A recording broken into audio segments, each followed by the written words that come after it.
Okay, welcome back. My guest is Mr. Misaka. He's a public affairs analyst and as well as a PR and security consultant. We're looking at Matawalle, the Minister of State for, Defense, and, the war against banditry. This is against the backdrop of the deluge of criticism coming from the incumbent governor, who is of the opposition PDP. And so people are asking, how much of this is really politics? Because the election is over and done with, and it's now it should be about governance.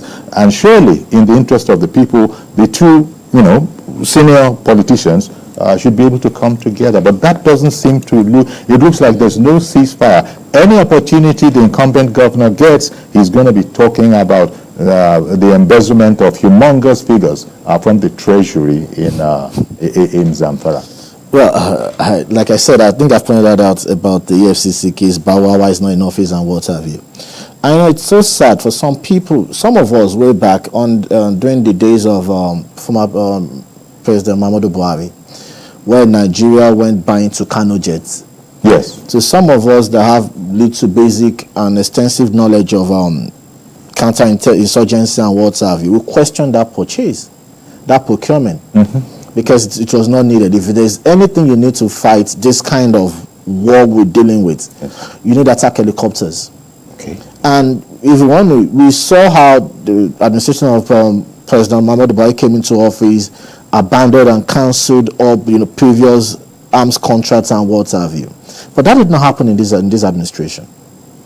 When he got into office, 6 months into office, especially when Matawalle and Badru were seconded to the Ministry of Defense, they went ahead to ensure that Nigeria got delivery of attack helicopters from Turkey to boost. Because in this kind of warfare, you know what is called OAS and CS. OAS is called offensive air support, to give them the attack edge when they go in and what have you. The CAS is close air support, to give them cover, and probably even in some instances you can use it to carry what is called a dust off. That's a medical evac. Okay. And you see people putting in place things some of us have been clamoring, have been shouting, that are missing in this war, that could have ended this war. And through our analysis, in 1 year, I insist, in 1 year, 16 terrorist, the bandit leaders have been neutralized, as against none that was neutralized in 8 years of President Muhammadu Buhari. A northerner, a former military general. Nothing happened. So to speak. Reverend Dominic, good morning to you, sir. Good morning, Yuri. Good morning to your guests. Good morning. Good morning. Yuri, I want to continue where my friend Yakub stopped. Sure. Yuri, it will be an unfortunate thing for every average Nigerian to take side when two politicians are quarreling. I have been in this nation over 50 years, and I follow politics and I'm a part of it. When two politicians are talking, don't take side. There's somebody in between two of them saying the truth that is mixed. There's a document I have here, Yuri, the Matawalle interview with Chades. He gave the journalists some documents which I have here now about this governor, present governor. It seems to me two of them know themselves by the documents available for me here. Two of them know themselves very well. They have interacted. According to him, this present governor was his aide, in quotes, and he gave him some contracts. But what I'm trying to say is, Yuri, in this channel, years ago, one of your guests insulted me when I said that the Boko Haram and bandits are known by us. Us, we say that the government of governors or the leaders of the north know these people by their name. They're not strangers. Just like from southeast, IPOB is our brothers. They are our sisters. They are nothing like unknown government. They are our cousins. They are our in-laws. We know them. It's ability to talk to them. One of their guests insults me. It doesn't come to the program again. What we are saying is, if the hands of actors in government are not in Boko Haram and bandits, we could have ended this matter a long time ago. That is gospel truth. So whether it's Matawalle or the present governor, they know what they're saying. There is truth in what they're saying. They know these actors. It's about to have the political will to stop this shenanigan. Let me correct your guest for one thing. You said that if Matawalle is not culpable, that DSS will find him. Do you know a man called Magu, the former ESS chairman? Do you know what was going back and forth? DSS indict him, SS did not indict him, police did not indict him, Mr. President wants him, and there's a security conflict in between. Anything can happen to a nation. Matawalle is not a saint. The present government is not a saint. But the issue is this, that the actors in Nigerians, both us, we know these people. If we want to stop this nonsense, with unanimous agreement to say this is evil, we can stop this banditry and Boko Haram. They know themselves. That's gospel truth. God bless Nigeria. Yeah. Thank you very much, Reverend Dominic. Let me respond to this whole matter. But the point he's making, I don't know, would you like to relate to that? Because even away from this subject matter, there are secrets in the governance of this country. Yeah. There are secrets in the administration of this company, and these are not just ordinary. It's not just Nigeria. It's not just Nigeria.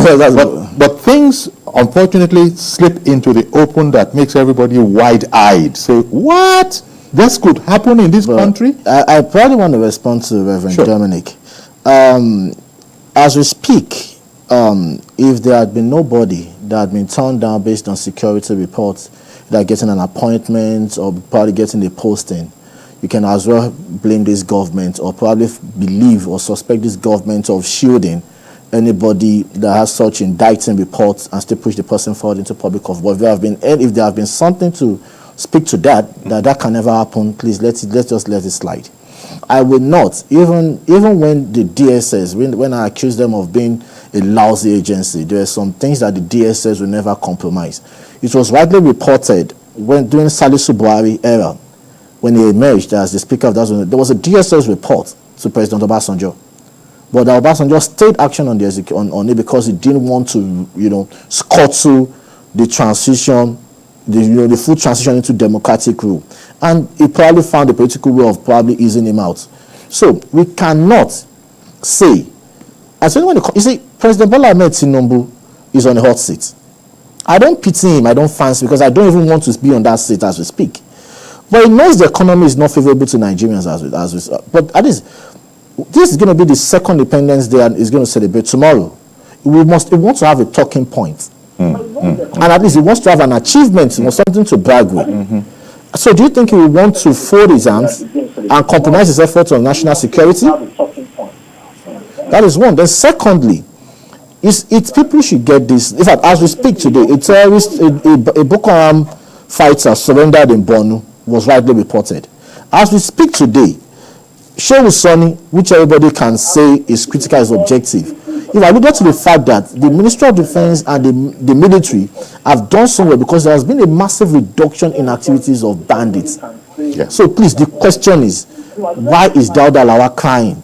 Okay. Ralph in Kaduna, good morning to you, sir. I'm on you, please. Did you hear us, Ralph? Good morning. Ralph in Kaduna. Yeah. Good morning, Mr. Yori. Good morning, sir. I greet your guest as well. Yes.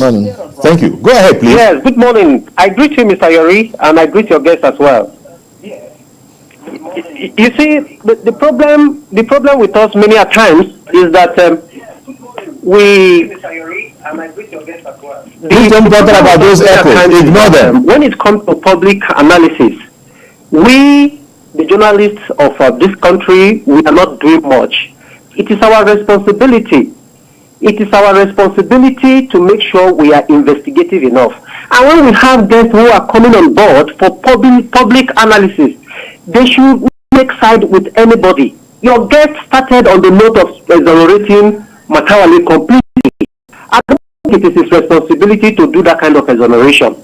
We don't need to take side. The way he talks, when he even mentioned that there are some secrets in Nigerian governance, he quickly pointed out that it is not peculiar to Nigeria.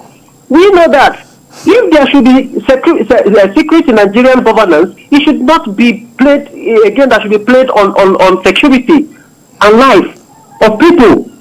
So we should do our analysis based on neutral ground. Don't take side with anybody. Wait for DSS and every other organs that are responsible for exoneration. At this point, I'm going to, in the north, it's been mentioned when state actors have conversation, have contact with non-state actors of the state. It shouldn't be. And when your name is mentioned in the forefront of issues like this, the onus lies on DSS and what other organ of investigation should step up their game. By now, I'm expecting that Matawalle, the presidency, should have done something about Matawalle, or that step aside until we find out that this thing is not as claimed. Don't forget that what is his name? Dauda Lawal is the current chief security officer of a state. So whatever information is bringing to you, I want to believe that it should be a forehand information. So Thank you very much. I was having a good laugh, and let me correct the impression or the notion of the caller.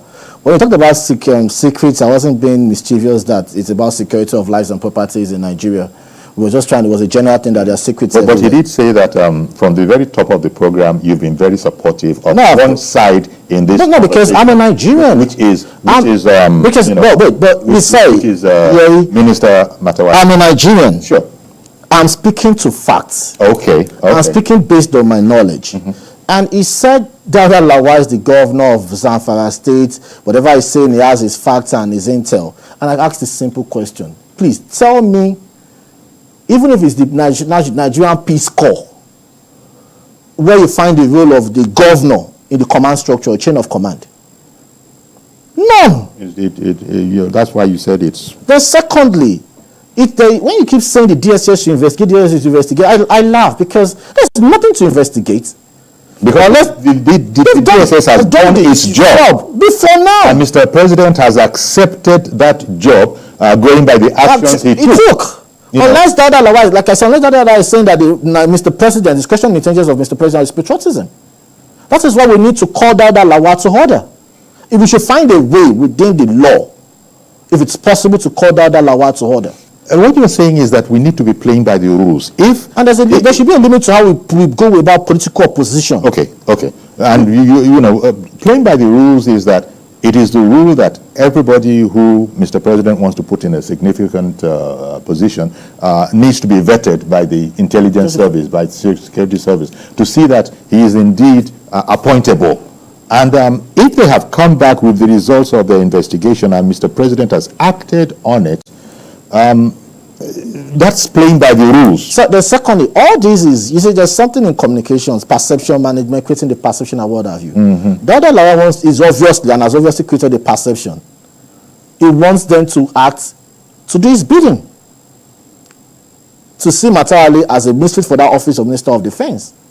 That is his top priority from his actions. He cannot deny that fact. How can you tell me that somebody from your state, they are doing so well, and you are still accusing him of... You see, I know where Nigerians are coming from. We're quite emotive as a people. Very, very emotive. But sometimes we should be logical, and let's look at things objectively, not with sentiment or bias. The question is it possible for Dauda Lawal to even be available, to even be opportune to have access to security reports about Zamfara State, the DSS office in his state? Hell no. He cannot. He will not. They don't work with him? He doesn't have... In all the states?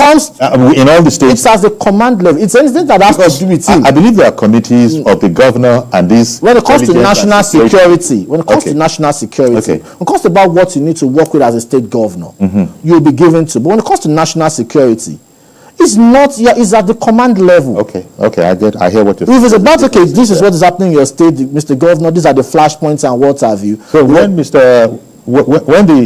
the current governor was shouting that, crying that, you people are meeting behind my back, I'm the chief security officer here, you've explained that. And secondly, he said so much. Well, okay, there was a time students, like Matawalle said, when the students of Federal University of Gusau were kidnapped. So where was Dauda Lawal?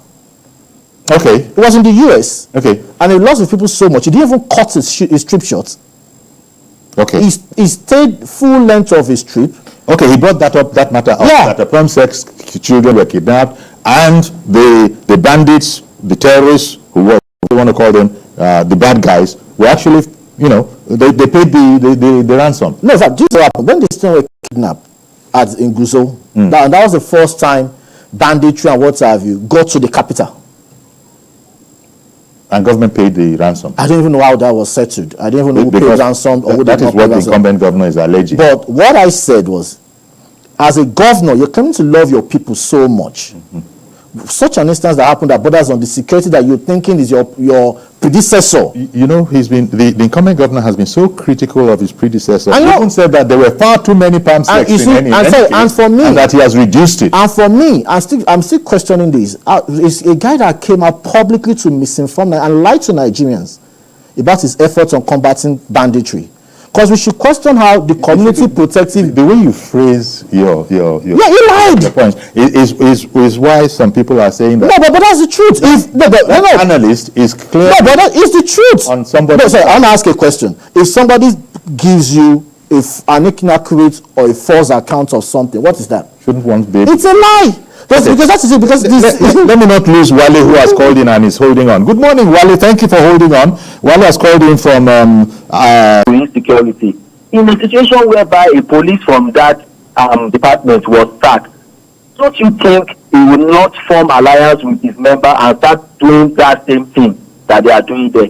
Then secondly, that I said I'm calling from this insecurity issue from another angle is that the government are not taking pride in encouraging the youth, especially we in our locality here. We like football and sports. Why don't they help us, all these recreation centers, football centers and all these things? Our national state government, they are building another stadium beside. All right. And even that state. I want to thank you very much, Wale, calling in from Amokoko. Well, thank you for your contribution, but we are discussing Matawalle and the war against banditry. But nevertheless, I think I understand where you're coming from. You're talking. It's about extensions. Yeah. That ideas can be extended. I know what I was saying, because like I said, if somebody could come out to look at Nigerians into the eyes and tell them he's inaugurating what has been inaugurated 2 years before. Okay. And nobody even took our time to like check, like, we came here last a year or two ago to do this. We are here again this year. What's happening? So that's where you feel some insincerity. The guy has been insincere from day one. Okay. It's not to Dauda Lawal. It's all about politics, and it's a sad thing. Well, maybe it's the way you phrase your. No, but that's the truth. That makes people say that this. Okay, analysts are not. But the truth of the matter is, anybody that knows me, yes, knows where I stand, knows how critical I've been, also issues and what have you. Yes, I have friends across board, but they're just trying to find a way to just tolerate me and indulge me. But when it comes to the issue of security, in 2013, from 2010 to 2015, there was no day I spared President Jonathan, former President Jonathan. Okay. So I supported President Buhari, campaigned for him with everything I have. Okay. But for when he started misbehaving in office, when it comes to insecurity, I didn't spare him. So when you look at everything considered, you say that. So but when we can't trust us to be. And not eating up the party because they want a movement or a jig. Everything, this thing gets heightened because of the reshufflement news going around, and they wants to. That's why this perception is being pushed out. Well, I think it's a fine place to leave it. I want to thank you very much. The way you sort of analyzed it, that look, this might not be much more than politics on the part of the incumbent governor, because we've heard from him. But then again, it's for the viewers to decide and choose a side. To decide. The facts are before them. The analysis is before them. Let them comment on the analysis. Comment on the facts. Maybe a last parting shot. Maybe what Nigerians should be asking is, maybe DSS should just, but it's not for us to see. DSS does. It's not for us to see. DSS. That's what I said. It's not for us to see. They don't. So, they don't. But the actions and what is on ground speaks to itself. Okay. Well, thank you very much, dear Misaka, public affairs analyst. I hope you have me again soon. Of course, PR and security consultant. That's our program today. Do please join us for a fresh edition tomorrow. I am Yori Folani. Bye-bye for now.